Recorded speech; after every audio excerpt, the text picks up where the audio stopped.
Today I'm going to teach you how to group by single or multiple select options in Jotform Tables. This is a powerful feature that helps you organize and filter your data more effectively, making it easier to analyze information based on specific criteria. Also, if you're interested in business tools that could improve your workflow, I've dropped a few links in the description down below. To get started, open your web browser and navigate to jotform.com.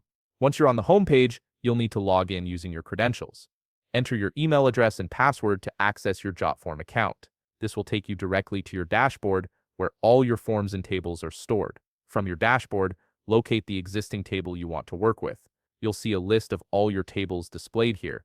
Find the specific table you need and click on View Table to open it. This action will launch the table editor, which is where you'll be able to make all the necessary adjustments and apply the grouping feature. Once you're inside the table editor, look for the column header labeled Type or any other column you want to group by. Next to this column header, you'll notice a three-dotted icon. Click on these three dots to reveal a drop-down menu with various options.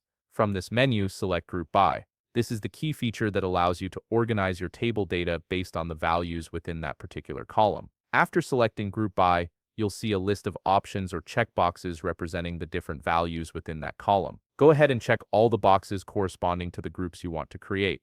This gives you the flexibility to group by single or multiple select options depending on your organizational needs. Once you've selected all the relevant options, look for the button that says Create a New Tab. Click on it, and you'll be prompted to enter a name for your new tab. Choose a descriptive name that clearly identifies what this grouped view represents, then click Create Tab to confirm.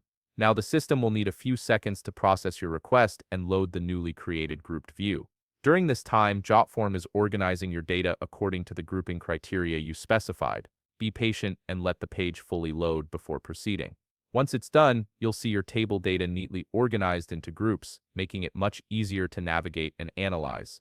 And that's it. You've successfully grouped your Jotform tables by single or multiple select options, giving you a cleaner, more organized view of your data. If you found this video helpful, please leave a like, subscribe, and see you in the next video.